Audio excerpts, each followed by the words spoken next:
같이 한 목소리로 읽겠습니다. 24절부터 26절까지 한 목소리로 읽습니다. 시작. 그 해산 기한이 찬즉 해에 쌍둥이가 있었는데 먼저 나온 자는 붉고 전신이 토록 같아서 이름을 에서라 하였고 후에 나온 아우는 손으로 에서의 발꿈치를 잡았으므로 그 이름을 야곱이라 하였으며 리브가가 그들을 낳을 때에 이삭이 60세였더라. 아멘. 오늘도 예배 가운데 올라오신 사랑하는 성도 여러분을 주께서 맞이하시고 안으시고 여러분을 사랑하시고 큰 은혜를 부어 주실 줄로 믿습니다. 여러분이 교회에 나오기까지는 하나님께 예배 드리기까지는 보이지 않는 영적인 큰 전투가 있었을 거예요. 쉽지 않았을 거예요. 무엇인가를 이겨내야 했고 무엇인가와 싸워야 했고 견뎌야 했고 그리고 여러분의 마음을 지켜야 했을 겁니다. 그런데 그 모든 것을 다 지켜내고 이렇게 하나님께 나오셨는데 하나님이 여러분의 마음과 여러분의 생각과 여러분의 믿음의 정성을 받으시고 여러분 가정 가운데 큰 은혜를 부어주실 줄로 믿습니다. 아브라함 하면 모르는 사람이 아마 없을 것 같아요. 아브라함의 아들이 이삭이죠. 이삭이 60세에 쌍둥이를 낳았습니다. 너무 신나는 일이죠. 60세에 쌍둥이를 낳았다. 잔치라도 한번 열어야 될 것 같습니다. 먼저 나온 아이의 이름이 에서였고 후에 나온 아이의 이름이 야곱이었는데요. 그 야곱의 이야기가 성경에서 참 길게 기록되어져 있습니다. 그리고 또 읽어보면 참 재밌습니다. 그리고 하나님의 역사와 은혜와 축복이 야곱의 삶에 이렇게 많았구나 하는 것을 우리가 보게 되므로 야 나도 야곱과 같은 삶을 살았으면 좋겠다 이런 생각을 가진 성도들이 신앙인들이 참 많이 있는 것 같습니다. 그런데 쌍둥이 중에 늦게 나온 아우인 야곱이 지혜가 많습니다. 머리가 형보다 훨씬 뛰어납니다. 그러니까 머리가 아주 비상해요. 머리가 비상하니까 어디를 가든지 살아남는 재주가 있었어요. 여러분에게도 어디를 가든지 사막 한가운데 내놔도 광야 한가운데 있어도 살아나는 여러분이 되어주시기를 주님의 축원합니다. 그러니까 고향을 떠나서요. 하란 땅에서 살았는데 장가도 가고 그리고 또 많은 재산을 일궈냈습니다. 그 당시의 재산이라고 하면 가축들을 말하는데요. 삼촌 라반이 얼룩무늬가 없는 깨끗한 가죽, 흰색의 흰 양과 흰 염소와 흰색의 가축들은 내가 갖겠으니 검거나 점이 있거나 아롱진 것은 네 거해 라고 했거든요. 야곱이요. 어떻게 하면 얼룩무늬가 있는 검은색이 나오는 정무늬가 있는 정모양이 있는 가축이 많이 나올까를 연구했는데요. 나무 껍질을 벗기면 푸른 부분도 있고 하얀 부분도 있잖아요. 그것을 이 새끼를 낳을 때면 교미를 할 때면 그 나무 껍질을 벗긴 나무를 그 가축 앞에 놓았다는 거예요. 그랬더니 새끼를 낳을 때 얼룩무늬가 생겼다는 겁니다. 여러분 이해가 되십니까? 어이 상실 아닙니까? 어떻게 이런 일이 있을까? 하나님이 역사하신 줄로 믿습니다. 그러니까 머리가 얼마나 좋은지 무엇을 알았느냐? 어떻게 하면 하나님이 역사를 일으키는가를 그 원리를 알았던 거죠. 어떻게 하면 하나님의 은혜가 임하는가를 알았던 거예요. 여러분에게도 이런 지혜가 임하기를 원합니다. 이 야곱이 얼마나 머리가 좋은지요. 쌍둥이 동생이잖아요. 근데 당시의 모든 재산은 누가 가지게 돼 있냐면 장남에게 가게 되어 있어요.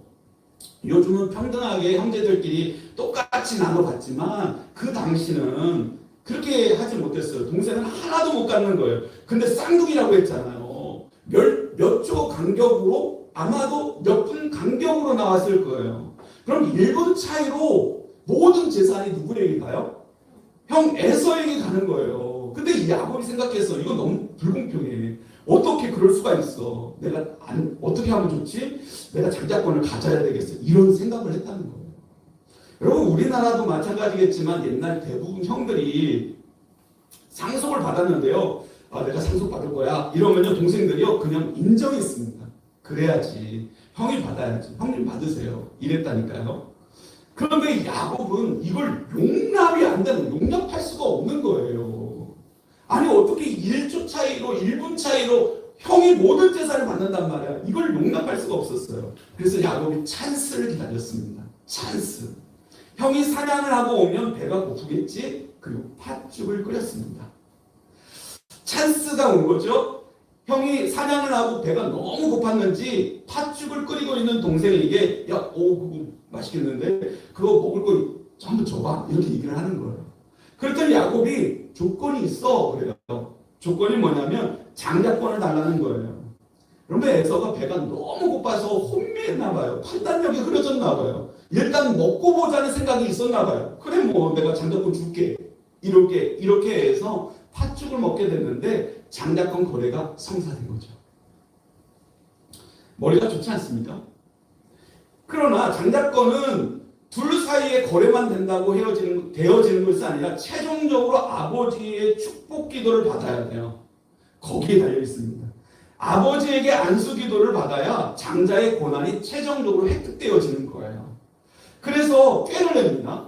형은 굉장히 남성적이에요. 팔뚝에 털도 엄청 많고요. 그래서요, 야곱이 가축의 털을 팔뚝에다 붙이고 아버지에게 가는 거예요. 아버지가 연세가 너무 많았거든요. 60세에 애를 낳았으니까. 연세가 너무 많았거든요. 눈이 흐렸어요. 사람을 못 알아보는 거예요. 큰 아들인지 작은 아들인지 못 알아봐요. 더군다나 이 두 아들은 쌍둥이잖아요. 그게 그 애가 그 애 같아. 쌍둥이잖아요. 그러니까 더욱 모르겠는 거예요. 근데 야곱이 아버지에게 가서 저 장자 봤어요. 저 장자예요. 저한테 기도해 주세요. 그런 거예요. 아마 야곱이 속으로 생각할 때는 내가 장자가 맞지. 내가 형한테 장자권을 내가 샀는데 내가 장자가 맞지. 이렇게 정당화했을지 모르겠습니다. 아버지가 그래요. 너 네 팔뚝 내봐. 그랬더니 팔뚝을 딱 내밀었거든요. 털이 많은 거예요. 그래가지고 아버지가 장자의 축복 기도를 해주게 됩니다. 여러분, 야곱은 머리가 비상한 사람입니다. 보통 사람 따라갈 수 없을 정도로 지혜가 가득합니다. 그 지혜를 누가 주셨느냐면 하나님이 주신 지혜예요. 하나님의 사람들에게 하늘의 지혜를 부어주실 줄로 믿습니다. 그런데 야곱은 그 지혜를 그때마다 악용을 했어요. 지혜를 악용을 하는 거예요. 장자권을 빼앗는데 지혜를 쓰고 형을 추락시키고 자기를 높이는데 그 지혜를 쓰는 겁니다. 그리고 아버지를 속이는데 그 머리를 씁니다. 그 좋은 지혜를, 너무너무 훌륭한 지혜를 그것을 악용했다는 거예요. 나쁜 데 썼다는 거예요. 여러분, 이것이 야곱의 특징이에요. 머리가 좋았다. 지혜로웠다. 그런데 두 번째 특징이 뭐냐면 잘못을 했잖아요. 잘못을 뉘우치질 않는다는 게 이 야곱이에요. 형의 장자권을 팥죽 한 그릇에 샀거든요. 여러분, 그거 있을 수 있는 일이에요. 그거 그렇게 해서는 안 되는 일이고요. 그건 거래가 안 되는 거야. 어떻게 장자권이 거래가 돼요? 그거는 형의 장자권을 강탈한 거죠. 형의 배고픔을 이용한 거예요. 남의 약점을 이용해서 뺏은 거지. 그런데 이것이 잘못됐다고 느껴지지 않습니다. 회개하지 않습니다. 악한데 잘못을 뉘우치는 것이 없으니까 더 악한 거죠. 그리고 아버지를 속였잖아요. 아버지를 거짓말로 속였으면 양심의 가책이 생기지 않습니까? 아니, 아까도 좀 전에도 얘기했지만 내가 형한테 장자권을 내가 샀으니까 내가 장자가 맞지. 내가 장자 왔어요 이랬잖아. 내가 틀린 말 했어? 조금도 양심에 찔림 없이 합리화하면서 이야기하는 거예요. 가만히 보면 야곱이 머리가 좋아요. 지혜롭습니다. 그런데 야곱은 자라면서 몸이 커지면서 머리가 자라면서 지혜로워져서 이렇게 남을 속이고 남의 것을 빼앗고 쟁취하는 인생이 되어진 것이 아니라 아예 처음부터 그랬다는 거예요. 오늘 말씀 26절 말씀 한번 볼게요. 시작. 후에 나온 아우는 손으로 에서의 발꿈치를 잡았으므로 그 이름을 야곱이라 하였으며 리브가가 그들을 낳을 때에 이삭이 60세였더라. 아멘. 나중에 나오는데 동생이죠. 야곱이 나중에 나오는데 에서의 뭘 잡았어요? 발꿈치 발꿈치를 잡았다는 거예요. 엄마의 뱃속에서부터 나올 때부터 발꿈치를 잡았다는 거예요. 그의 이름이 야곱입니다. 그의 이름이. 야곱이라고 하는 뜻은 상대를 무너뜨리다, 상대를 제압하다, 상대를 끌어내리다, 상대보다 내가 더 높이 올라가려고 한다 라고 하는 뜻이에요. 그런데 이 야곱이 자라면서 점점점 환경 때문에, 내가 만나는 사람 때문에, 내가 배운 교육 때문에 그렇게 된 것이 아니라 원래 태어날 때부터 형보다 먼저 나오려고 발목을 잡았다니까요. 이걸 본능이라고 해요. 본능. 여러분, 야곱이라고 하는 이름은 악한 자, 죄로 물든 자, 이런 것을 뜻하는데요. 야곱은 평생 이 이름 가지고 살았습니다. 야곱이라고 하는 이름, 악한 자라고 하는 이름으로 살았던 거예요. 그런데 야곱만 그런 것이 아니라 우리 모두의 이름이 야곱이라고 하는 사실을 아십니까? 인간은 누구든지 야곱입니다. 인간은 누구든지 야곱이에요. 다른 사람의 행복보다는 그 사람의 행복을 무너뜨려서라도 나의 행복을 바라는 것이 본능적으로 누구나 가지고 있는 게. 저거 여러분이 야곱이 아니겠습니까? 의로움이 없어요. 정결함이 없고 깨끗함이 없고 사랑. 우리는 사랑한다고 그러는데 사랑 없고요. 헌신 없고요. 섬김 없고 희생이 없어요. 여러분, 이런 이름이 본능적으로 없는 악한 존재가 바로 야곱이고 우리가 바로 야곱입니다.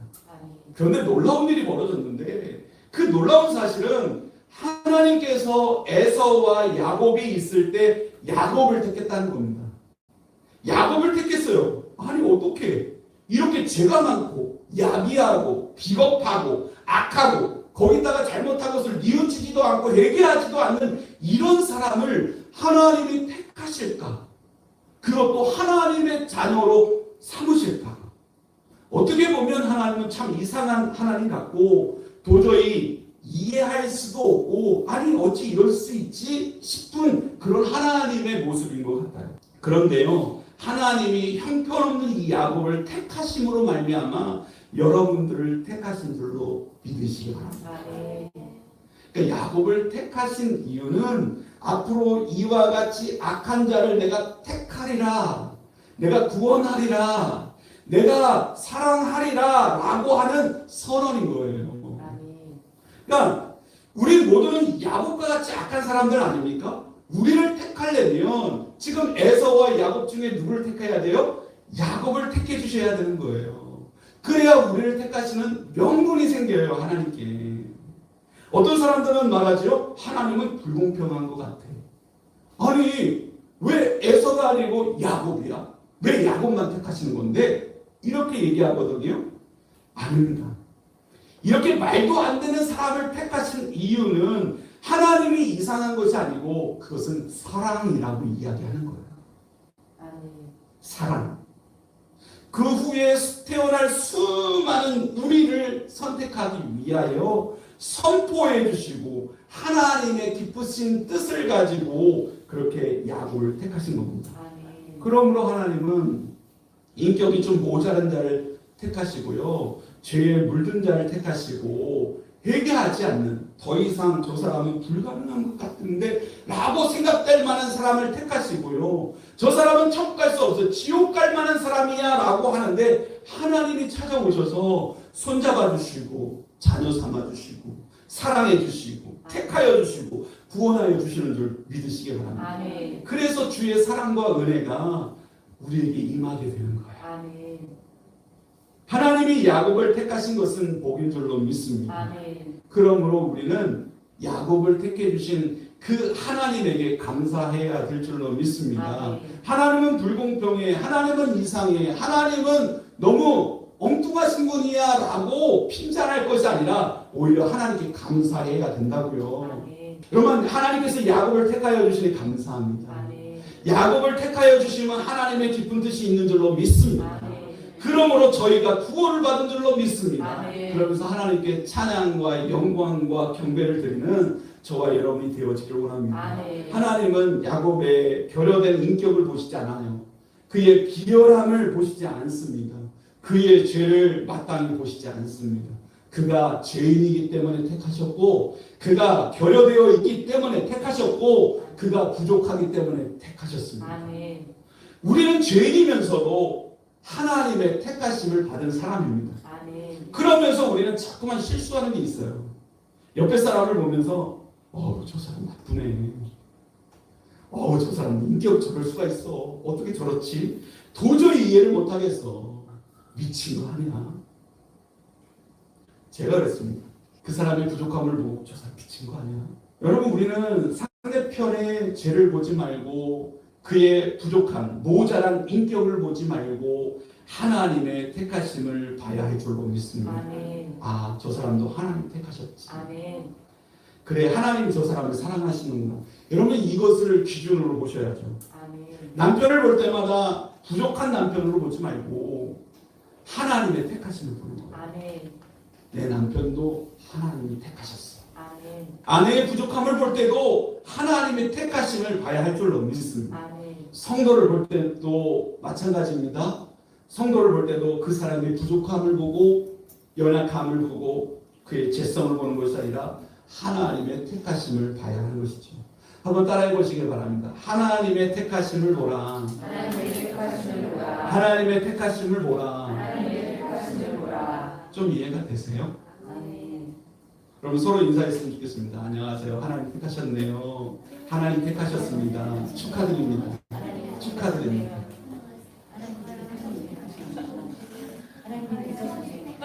한 번 더 인사합시다. 뭐라고 인사하냐면 짜증내서 미안합니다. 당신은 하나님 택하셨네요.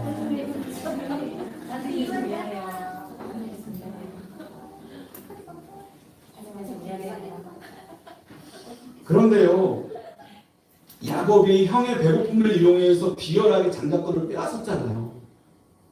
그리고 눈이 어두운 아버지를 속였지 않습니까? 한마디로 말하면 이것은 용서받을 수 없는 큰 죄다라고 얘기해요.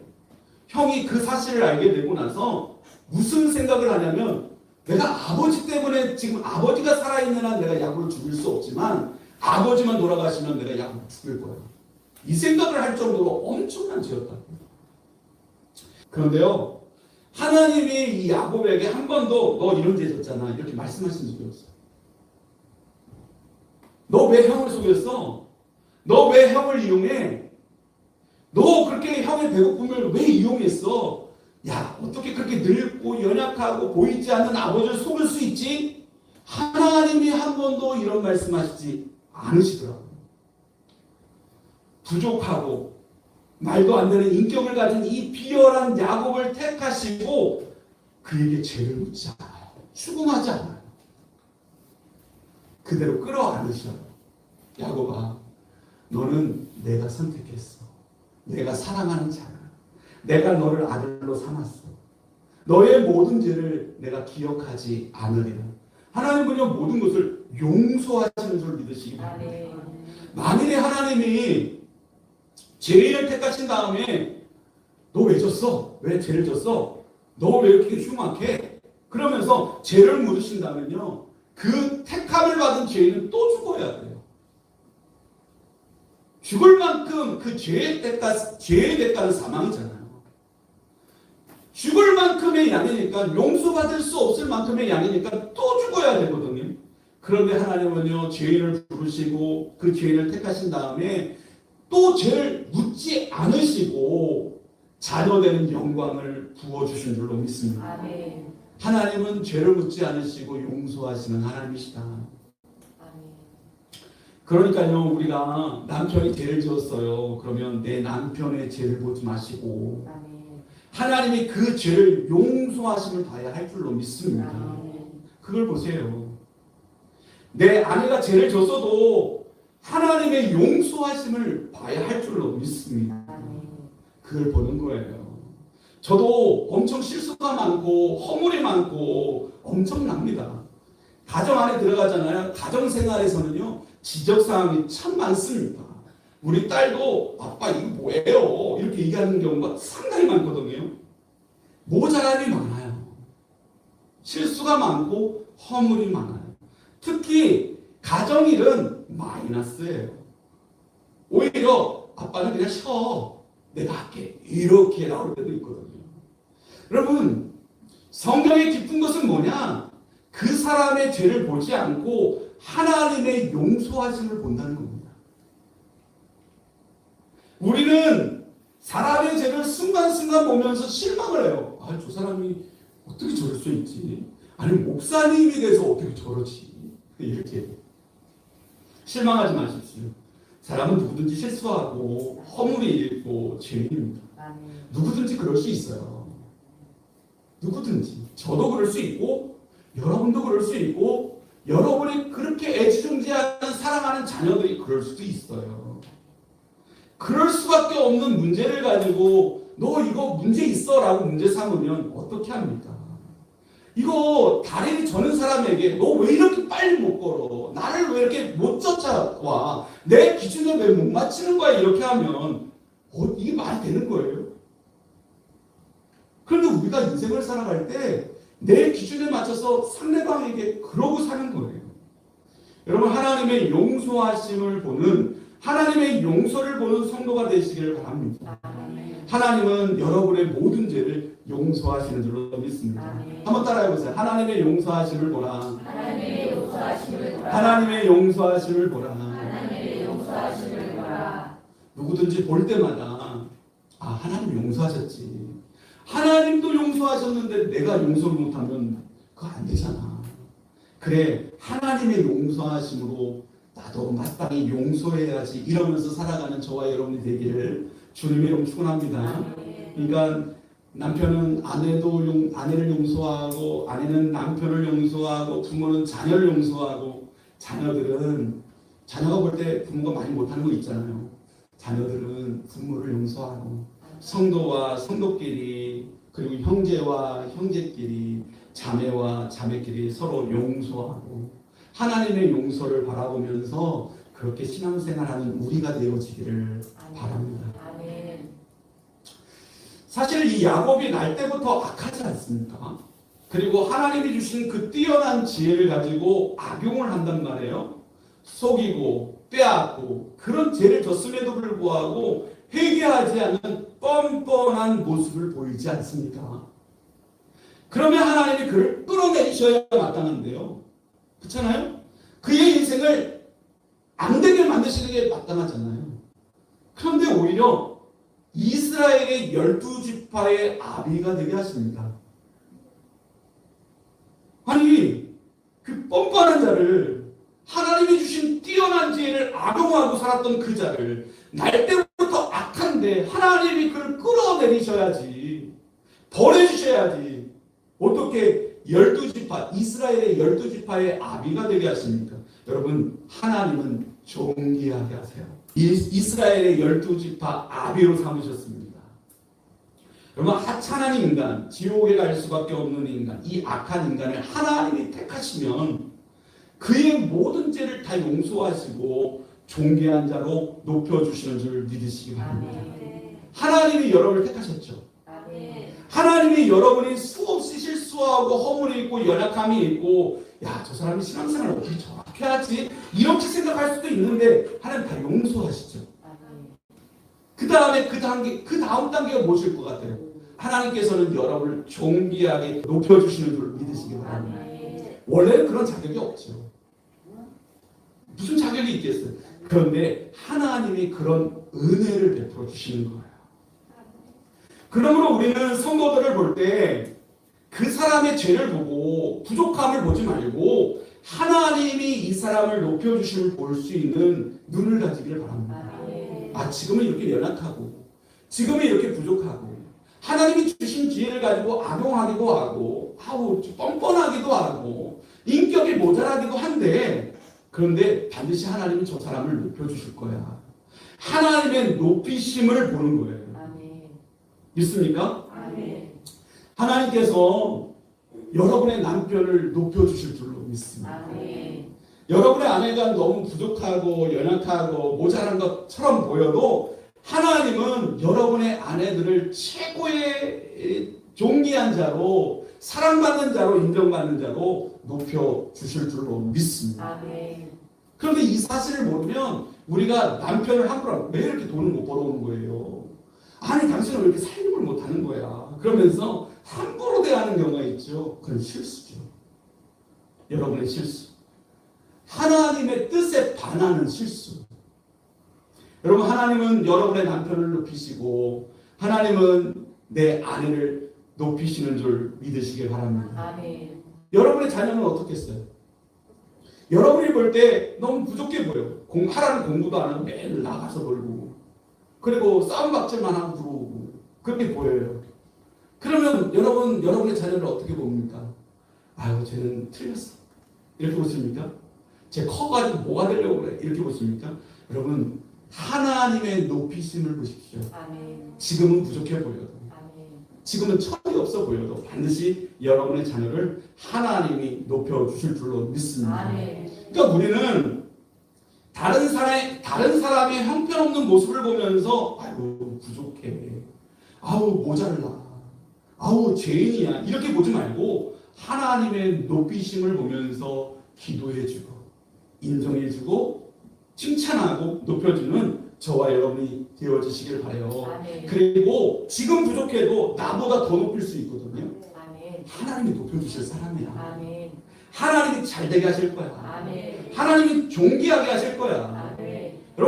여러분 눈으로 보여지는 것만 보지 마시고 아멘. 미래를 보시라고요. 하나님이 아멘. 행하실 미래. 아멘. 믿습니까? 아멘. 여러분, 하나님의 눈으로, 하나님의 마음으로, 하나님의 뜻으로 사람을 보는 저와 여러분이 되어지기를 원합니다. 아멘. 하나님은 여러분을 존귀하게 여기실 거고요. 아멘. 여러분을 높여주실 겁니다. 아멘. 말씀을 정리합니다. 우리 가정 안에서나 부부간에나 형제지간에나 또 성도간에 우리는 그들의 모습을 보면 죄성이 보이죠. 여러분, 죄성을 보지 마시고 하나님의 택하심을 보아야 할 줄로 믿습니다. 아멘. 또 그들의 부족이 드러나고 허물이 보이죠. 그러나 하나님의 용서하심을 보시기를 바랍니다. 아멘. 그리고 또 형편없는 처지나 그리고 형편없는 낮음을 보게 되죠. 그러나 낮음을 보지 마시고 하나님이 높여주심을 보시기를 바랍니다. 아멘. 그래서 하나님의 마음과 하나님의 생각과 하나님의 뜻과 같이 되어지는 하나님과 동행하는 저와 여러분이 되어지길 바라요. 아멘. 말씀을 정리하면서 한번 여러분에게 요청합니다. 한번 따라해 보세요. 하나님의 택하심을 보라. 하나님의 택하심을 보라. 하나님의 택하심을 보라. 하나님의 택하심을 보라. 하나님의 용서하심을 보라. 하나님의 용서하심을 보라. 하나님의 용서하심을 보라. 하나님의 용서하심을 보라. 하나님의 높이심을 보라. 하나님의 높이심을 보라. 하나님의 높이심을 보라. 하나님의 높이심을 보라. 우리 한번 같이 기도하기를 원합니다. 우리는 상대를 볼 때 죄를 보고 부족함을 보고 허물을 보고 실수를 보고 실망하고 형편없는 모습에 야, 저것 봐 이렇게 흉을 봅니다. 그러나 오늘 기도하면서 하나님이 저 사람을 택하심을 보겠습니다. 하나님의 택하심을 보겠습니다. 하나님의 용서하심을 보겠습니다. 하나님의 높이심을 보겠습니다. 주여 도와주시옵소서. 아멘. 저는 부족합니다. 자꾸만 탓하게 되고 실망하게 되고 부족한 것을 형편을 자꾸만 드러내게 됩니다. 하나님 저를 바꾸어 주시옵소서.